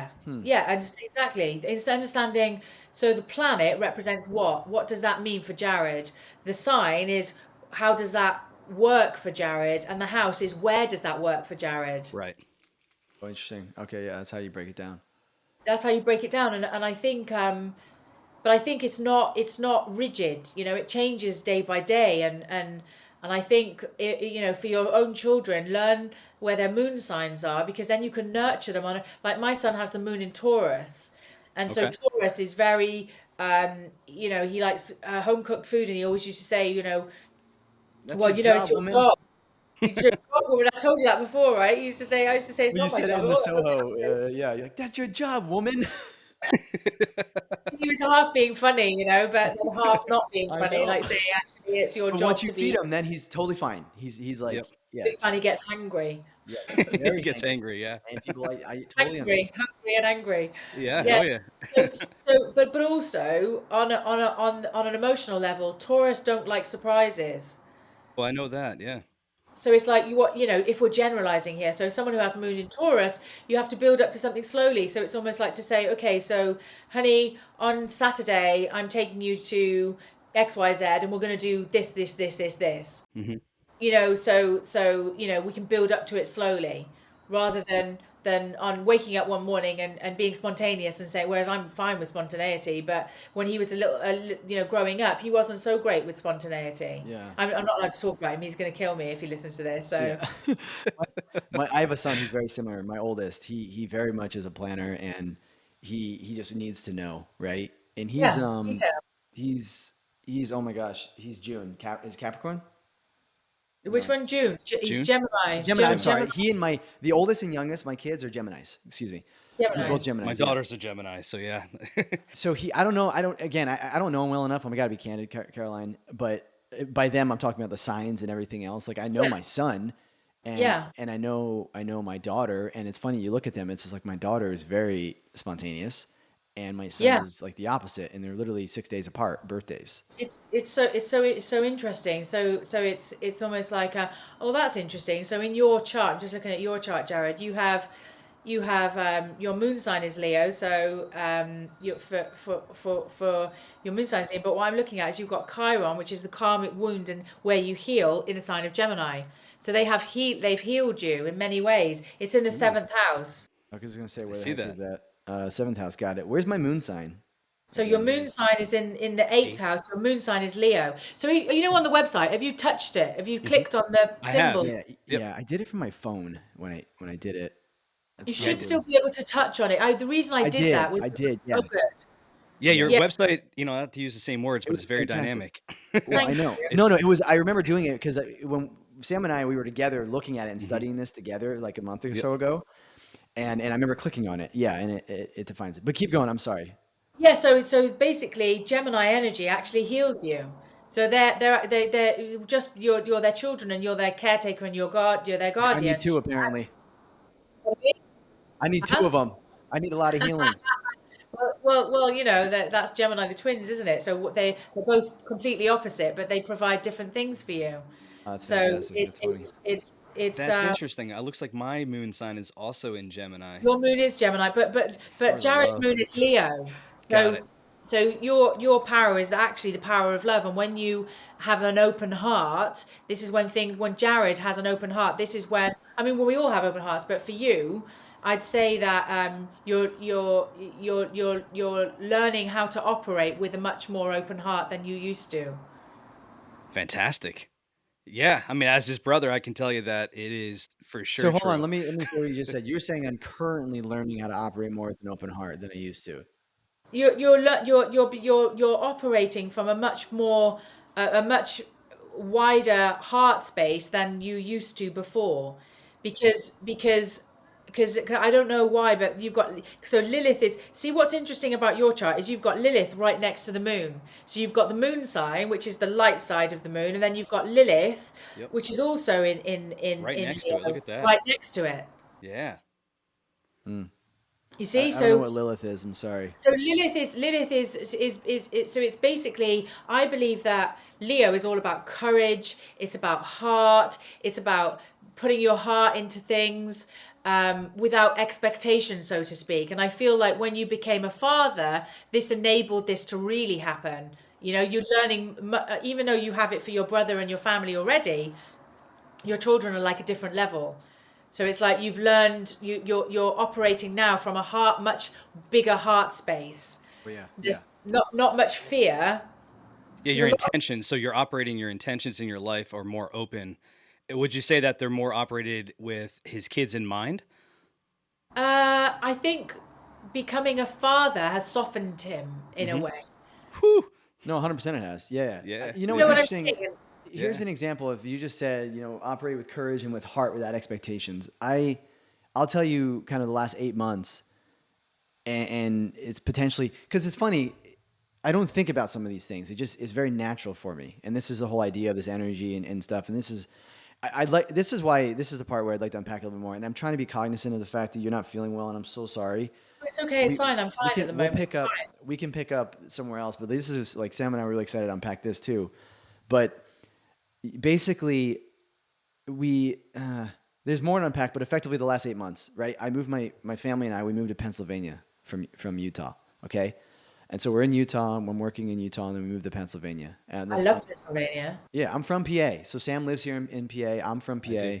I live near Lancaster, PA. Sam's about an hour and a half north, in Allentown area where we grew up. We grew up in Nazareth, which is just east of Allentown. But anyway, I moved here to be closer to family, and my wife and I always wanted to move here because we wanted to get land and the whole thing. Well, we moved here, bought a house, and it was kind of a stepping stone, right, to get us closer to. We wanted to be in a stronger position financially to where we can just buy the land and kind of do it the way we want to do it with cash. Yeah. And so anyway, that was the whole dream. And we decided, now's time. And we want to be closer to my parents as well, who are, aging more quickly. And so we're like, let's Yeah. let's get out there, let's make it happen. And so, luckily at my work, I was able to work remotely, and that everything worked out. With that wasn't an issue. We moved out here, October of last year. We're out here, and things are evolving with my work so much so that it made it so that I would be in a stronger position with my career if I moved back to Utah. And I'm like, oh my goodness. Like, I would have been like, are you serious? We just moved out here, right? Forget the financial burden and everything else, but the kids, uprooting them, they're now at the age where it's kind of like it matters. It's starting to kind of matter. I got 4 of them, and they're age 6 to 11, effectively. Yeah. Especially the older ones, it's starting to really matter. So I'm like, Yeah. man, this is hard. This is like the time we got to do it. And that we kind of felt that pressure, and we're like, let's just go. Let's go to PA. Come to PA, January, February this year, we're looking at each other. We're like, is this seriously happening? Do we really feel like we need to move back? And we had done this before when we moved to Hawaii for 8 days. That's another whole other story. Legit sold everything, put it all we owned in 4 boxes, shipped our car, moved to Hawaii, only to freaking move 8 days later. But anyway, Wow. so we're like, okay, we're moving back to Utah. Long story short, Caroline, we're moving back to Utah. So we decided, hey, let's move back to Utah. All right, this is better. It feels good and it feels right. But for me, it's like this whole idea of like moving with courage and heart without expectations. It's like, is that what it is? Is that like going to be my life? Like, can I just I'm fine with, bouncing like, I around? want to have I'm fine with having the base. I'm fine with like, hey, listen, if I'm going to be in Utah for the next 10, whatever years, that's fine. Like, I want to be able to still travel and go to a bunch of different places and things. Yeah. But I certainly do that. Like, I look at just different things I've done and kind of side hustles and stuff like that as well, where I've just kind of done it, and I'm just like, let's just go after it and do it. I mean, and it was oftentimes without even making any money, right? Initially, you just kind of getting after it. But Anyway, that was all. I don't really know what that gave you. Hopefully something, but basically, yeah, that's kind of, when you said that, it made me think of that. I think I think that's the key about astrology is that whatever it triggers for you, that's what it is. It just, do you see what I'm trying to say? Because it's almost like when a lot of the time people will say, "Well, what do you mean by that?" I'm like, "Well, what do you think I mean by that? What do you think I mean by Right? that?" How's it hitting you? How's it vibrating with It's you? what's it triggering? What's it bringing up for you? And your Mars sign is in the sign of Libra in the 10th house, and the 10th house is the house of marriage and partnerships. And so you do very well with your partner when you make decisions together. Yeah. You know what I mean? Because it's like your Mercury is in the sign, your mind is in the sign of Scorpio. So you're really intuitive. So following your hunches is a really good thing to do. And even if you went somewhere for 8 days, who knows what you missed or didn't miss, if Hmm. that makes sense, in those 8 days. It's like following your intuition and also being free. Being free to explore is and trusting your instincts, because one of sorry to go on, but I just want to say one thing. I was saying this to a friend of mine. The greatest gift we can teach our children is resilience. Oh yeah. Yep. So if you need to move to Utah or back to Pennsylvania, just move. Yeah. Do Yeah. you know what Just I'm do it. saying? They will make new friends, because the thing is that they might be in jobs when they're older. They'll be in jobs for a couple of years. They'll make loads of friends. And if they haven't had that experience, they might be too frightened to go and do a better job where they have to meet all new people all over again. Do you see what I'm trying to say? It's 100%. it's like, Yep. Your Yeah. I life mean, is being like, naturally led to create that resilience in your one of the most kids. important tools is Yeah. resilience, because that's what life's about, man. It's right. constantly ever changing. Yeah. You reminded me, it was about February when I was debating the decision. Mainly the thought was, why did we come here now? Like what? Like I would have been fine coming here a few years from now or whatever, but like why did that have to happen? Like why could I not have been received the inspiration to just stay there, for freaking 8 months? Like it would have been okay. And I said those words in my head, and then right away I was like, no, you wouldn't have been. You would not have been okay. Yep. Right? It's me talking to myself like, shut up, bro. That's not true. You would not have been okay. Yeah, you would have been Now constantly you thinking about it. know. Yeah. Now you did it, right? Exactly. Or you Twenty would have lived with thousand your dollars dad. later, it's fine. You can move twice. Make it again. Luckily, financially, you're in a position where you can do it. It's not like you want to just piss away $20,000 in moving, No. but it's like you just you still. It was a great learning, and it was Exactly. man. I'm so grateful. And there's so many other things. Like we've unpacked different things, and like anyway, but it was funny because it was very clear to me, and it was like me talking to myself. Like, no, you wouldn't have been. Like, it's just, Exactly, but that's the thing. I think following your instincts. I live a very intuitive life, and it's served me very well. yeah, yeah. It seems like it has. And you continue down that path. It's not like, well, yeah, I went down the wrong path. No, I went down this way because I needed to. I needed to Yeah, learn from it. Yeah. but also it's like if I make a mistake, I make a mistake. I have to fess up and own it. So you And I feel make mistakes. Everyone makes mistakes. Yeah. You feel the energy. Is there anything else? What Sam and I, what we'd like to do is maybe prior to this, but we'd like to, as much as energy as you have right now, just to unpack a little bit more our houses and kind of the whole chart here. But like prior to that, is there anything else with before we even get into that? And I know any other things about astrology that you want to unpack and kind of talk about? I mean, I like the idea of the energy thing, right? Because I do understand that and I respect that. And I do think, again, coming from a believing that there is an actual being God, right? And that from that perspective, I do believe that God follows celestial principles. Well, yeah, wise Hmm. men follow the stars, right? They Yep. say, 100%. Yeah. And, Yeah. and there's celestial principles that he follows, right? And there's all these and I do believe that, so that's what I'm saying about like astrology, that I believe there's a lot of truths in that, right? And so this is like, I don't want people like, for the Christian people that are going to be listening and be like, oh, this is complete hocus. It's like, there's so much truth around us and there's so much universal principles that ties together. And that's exactly. what I'm trying to understand here. If there's anything else there that you want to shed light on. Yeah. For the people that like what Jared's talking about that are potentially taken back by the astrology aspect of like, this is way too foo-foo for me.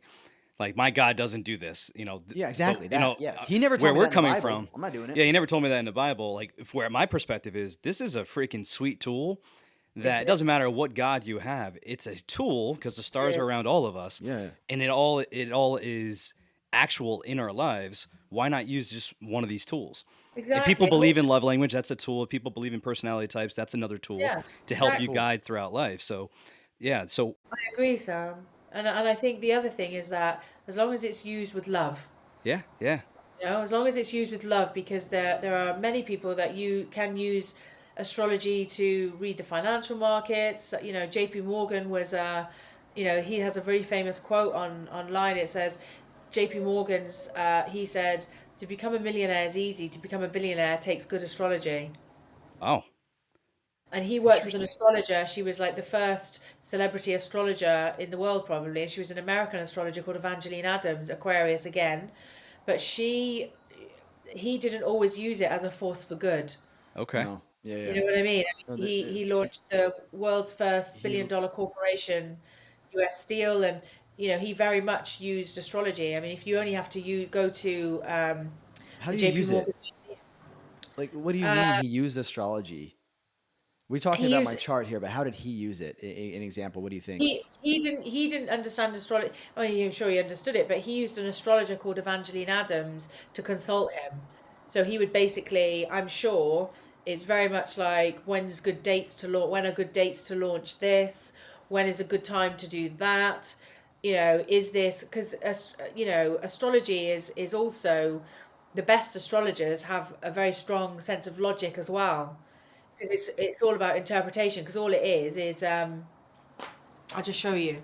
So this is an ephemeris. I don't know if you'll be able to see this if I try and put it up to the camera. Can you see that? It's a lot of numbers or symbols. Yeah. So this is an ephemeris, Okay. and this Wow. is this is basically this is basically from 2000 to 2050. Okay. And so it's every planetary alignment and movement from 2020, from 2000, the year 2000 to the year 2050. And so Evangeline Adams would have used an ephemeris like that. So To make decisions on yeah, on give me like an on example of how I would say that. Like just it could be something whatever. I'd come to you. What kind of question would I ask you, and how would you utilize So that? so for instance, that's not really, I mean, I do have a client who I work with, two clients actually that I work with, who like to check dates for stuff, and they do different things. So for instance, they have like they launch different things. So they would be asking, when is the best date to do this? And I was like, well, that's not a great day to do that, because your energy is going to be quite low on that particular day and you need to have lots of energy. So why don't you choose that day instead? Mm, Okay. So understand. it's not necessarily, I don't believe that anything is fixed, because if she wanted to use a particular day, or he wanted to use a particular day, there's always ways around it. But if your energy is going to be a little bit low, Hmm. then it's good to know that and not push yourself too much. Yeah, that makes sense. Using it Or, as or a tool. surround Yeah. yourself with people that can pick up the slack. Yep. Interesting. Okay. Okay. Wow. You mentioned two clients. So is this a common practice from large corporations, people in businesses? Is this just one of them that you know of, like JP Morgan? I Or mean, I'm sure that there are big companies that have I mean, I don't tend to work with big companies using astrology, just because I just don't. I work with individuals that work in big companies, and they have very sort of prominent positions in big companies all over the world. But I don't. I mean, I was going to do a big team building for a big music label, one of the biggest music record labels in the world, but something happened and it didn't quite work out. So, I mean, it might still happen in the next couple of months, but I would have been working with 26 of their staff. goodness. Okay. So how? Teaching them astrology, how to utilize it in your everyday life. Well, yes, but also doing a team building exercise with them. Okay. It's like using their charts. So it would basically be, telling them what a lot about their charts, but also, just different stuff. But I mean, I have worked with groups, but I do sort of events and things like that, and Yeah. talks and So you're stuff. more one-on-one really right now. Yeah, I mean, And I you, work with couples as well, and I work with, yeah, but I'm more one-on-one really. Yeah. Hmm. It seems like it would obviously be the most beneficial to be one-on-one because you're reading individual charts because each person has their own language.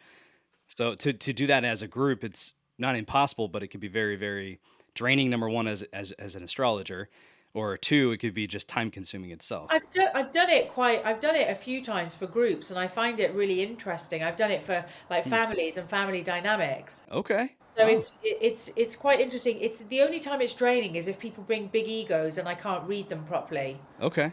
yeah, they're not because they open. won't They're let not me open. read them. Yeah, Yeah. yeah, exactly.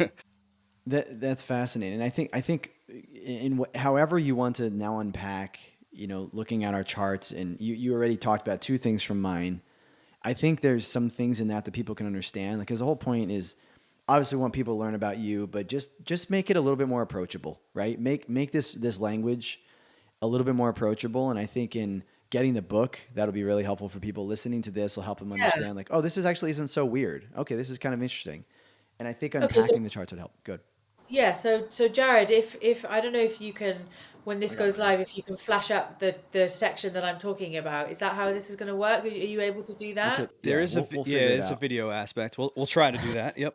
Yeah, so basically I'm looking at so the sun sign and the star sign are one and the same thing, right? So your sun sign is the same thing as your star sign, and your star sign or your sun sign is in the sign of Scorpio. So the sun represents what? What does that mean for Jared? That's your self-identity in one way, or the outer jacket that you have to wear. So you're learning how to become more Scorpio, right? Which is stepping into your own power, learning about empathy, basically going through the whole process of birth, death, transformation, and change whilst you're alive. That's every Right? human though, right? Going through that whole cycle, Not or more not like a more Scorpio. Scorpios. More Not Scorpio like a based. Scorpio. Scorpio is usually that experience is usually a lot more intense. Yeah, and the experience again is going through. You said life, death, or Birth, death, birth, death, transformation, and transformation. change. So Okay. it's like like an ego death, or the death of an old situation and the rebirth of another new one. Constant evolving. How about that? Yeah, constantly evolving and changing, and yours, and it's in the 11th house, and the 11th house is the house of. Yeah, so you've also got like Pluto in there. The 11th house is the house of. We'll open the signs on the 11th house and see pick out some keywords from the 11th house. I think it's at the back. So I'll just keep talking, but if you find the 11th house, because you've got a very strong 11th house, and the reason I say that is because you've got Pluto, which is the ruler of Scorpio in the 11th house. So it's very strong for you. The 11th house is, see if you can pull out any. You said it's towards the back. Oh, 12th house, 11th house. 326, page 326, I believe, Jared. Yeah, yeah. I'm right there. 11th House of house. Humanity. Okay, what did you want me to do? I'm sorry. Yeah, just pull out any words that jump out at you. Okay. Associated with socializing.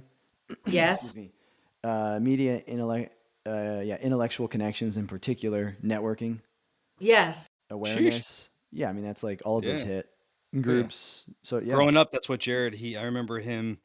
He loved networking. Loved yeah. I mean, talking to I people. love people, right? I love Just learning about people, just That's connecting with it's them. the Yeah. 11th house. So you Yeah. see your power, because Yeah. Pluto, wherever Pluto is in someone's chart, is their power. So your power comes from groups, socializing, networking, awareness, all the things that are in the 11th house. Make sense? Interesting. So it's almost like cracking a code. And I always say when you're using the book, look at what jumps out at you. Don't have to read it cover to cover. So if you're looking at, for you, you would look at the sun, then you would see what jumps out at you, then you would look at Scorpio, see what jumps out at you, then you would look at 11th house and see what jumps out at you. But I'm just giving you my interpretation of that. Your power lies in the realms of the 11th house. But, I think you have a strong possibility of making your podcast really successful as well. Because the 11th house is anything that connects to the masses. Sure. Let's get on it, bro. That's what she's trying to say. Well, yeah. I mean, I guess that's the whole media and intellectual connections in particular. That's what you're saying. Yeah. Yeah. Oh, that's interesting. Okay. I'm starting to flag a little bit now, though, I'm afraid, because I'm not feeling so great. So can we Shall we say like another? Do you mind if we do another 10 minutes? Yeah, Totally Is fine. that all right? yeah, I'm not feeling so great. I'm starting to flag a little bit. that's okay. 100%. Yeah, yeah, we can end it now too. I want to No, respect no, your no. Let's feelings. let's Okay, not just do it. Let's do it properly. So if we know okay, that we've got like Perfect. 10 minutes, let's continue. So shall we look? So that was a little bit of Jared's chart. Yeah, yeah. okay. Let's switch over to me as far as the power. So we'll keep in line with the power of we got Jared's power now. What's Yeah, because that was a big question that we had, and that helps us understand that. And I think other people, of course. yeah, Yeah, and so Pluto, let's have a look where Pluto is in your chart. So your Pluto is also in Scorpio and it's in the ninth house. So quickly flick to the ninth house a second. I'll give you my interpretation of it, but I want to see what you find first. ninth house. There's fourth, sixth. I was going back and forth, everyone that's listening. This book is amazing. Like when you get involved, like I was just back and forth. I think It's I a got locked reference in guide, for a right? few Like, hours. Yeah, I was just like, what is this? What is this? Oh, I So love it was that. amazing. So the way you designed the book was awesome. Thank you. All right, give me a moment here to look at Yeah, no the. worries. So your Pluto, so wherever Pluto is in someone's chart represents their power. Yours is in the sign of Scorpio, so it's a double whammy for you because Pluto is the ruler of Scorpio. Got it. So for me, what stands out is learning, studying, and academia. There you go. So So anything that expands your mind is really good for you. So when you say you're reading lots of stuff, the one thing I'd say you have to be careful of is because you've got the moon in Gemini, is starting lots of stuff and not finishing it. sure, that's me in books. I think I got like 20 books that are not finished. Yeah, but that's okay because you'll garner lots of different information out of it. Right. It's just what I'm saying is that like it's it's different with a book like the Signs because that's it. That is a dip in and dip out one when you're doing someone's chart. But if you're reading something that's like really deep and deeply spiritual, finish the whole thing Got it. That makes sense.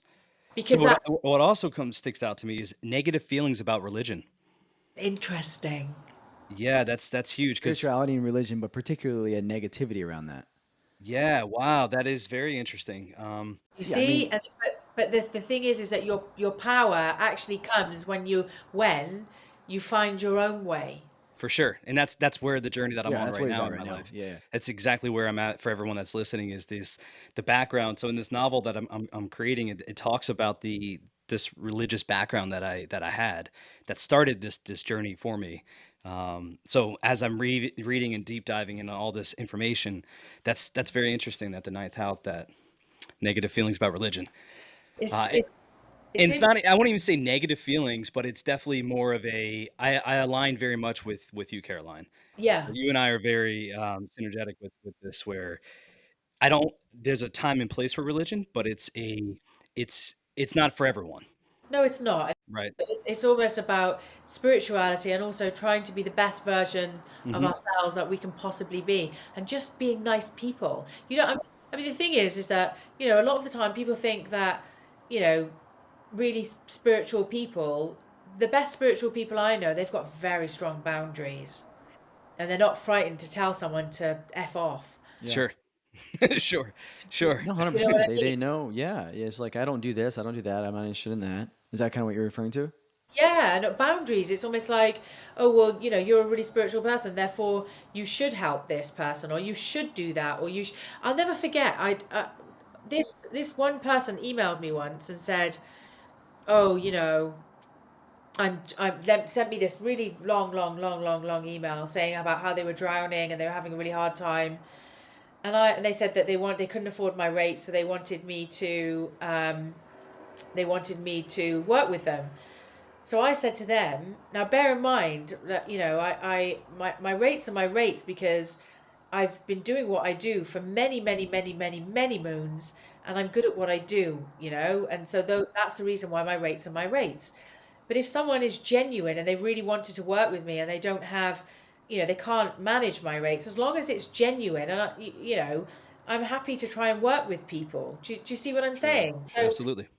it's as long as I have the time and the energy and This everything else. expectation, like, hey, you're this person, you need to help people. It's your calling, You need to your help me. obligation to help people. Yeah, Yes. So I get it. this I do help people. I write stuff. I help people. I help, do it. I do it creatively. So, I help people in my daily routine because I try and bring a sense of joyfulness and lightness and kindness wherever I go. But she sent me this email, very long email, pouring all her worries and woes on, and said, look, will you help me? So I said, yes, I will help you, but you need to get hold of a copy of the signs. So we've got a framework to work with. And she got back to me and said, you can pick up a copy of the signs secondhand for like $5. She said, I can't afford that. How dare you insinuate? You said that you were going to help people. You're supposed to be spiritual. And I just said, I cannot work with you. I'm really sorry. Because the thing is that you're in front of a computer. You're emailing me. You've got the internet. You're living in the West. You're living in America. And if you can't get together $5 to work with someone like, I'm not saying it in a very arrogant way, but someone like me. Yeah. $5 was the only investment that I asked that she made. That's crazy. Yeah, she wasn't going to be ready. I hate to call her crazy, but I mean, that's. Well, she wasn't willing to make any. It's more the principle. She wouldn't have done anything even beyond. Like, you would have worked with her, and she would have had all kinds of complaints. Like, you're right, Jared. You're absolutely. And it wasn't about the $5. It was about there has to be an investment. And if I'm saying, because the thing is, like I was saying to you about doing the breathing, the same thing that you say to people when they come on your workshops, you know, when you're dealing with a crisis, take your deep breaths because, your higher self, your energy will take over. It's like, if you cannot make any investment, I cannot help you, because what you'll do is you'll make me drown with you. Absolutely. Yeah. You're gonna suck into that energy. So I get that. Yeah, and with the boundaries, so you have to set your boundaries. You have to have boundaries. Yeah, absolutely. I want to deep dive again when we can, literally just on birth charts. How to, from a perspective, if we can in another episode at some point down the road. Of course. Just simplistic, obviously taking out of your book, more simplistic than even in your book. So if you and I were on a street and we were sitting at a bench, and you had like 20 minutes to explain to somebody about astrology, how to read it, and how to simplify it, that's what I would love to try. Because it's more, the show is all about teaching people the practical use of these tools. So yeah, I would love to at some point down the line. But I think we need to respect your time, and we should end the show. I would love to do that. Maybe we can get people that listen in to send us some questions. Oh, that'd be awesome. That would be awesome. Yeah. And what's love to ask the question of, how best way people can find out more about you. How can they connect with you? My website is dynamicastrology.com. Thank you for that, Jared.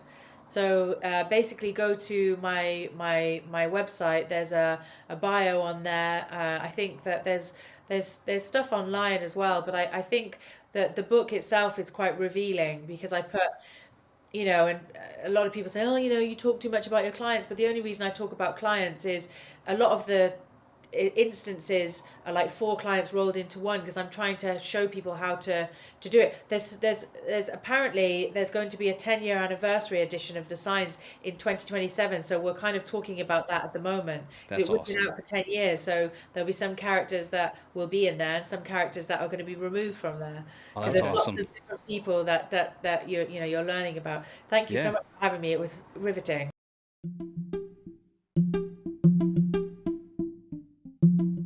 Thank you so much for joining us on this episode of Oak Road Diaries. We really appreciate you, and we really, really do hope that it added even the tiniest bit of value to your life. If you felt that the conversation resonated with you, we invite you to share it, because you really never know who needs to hear this today.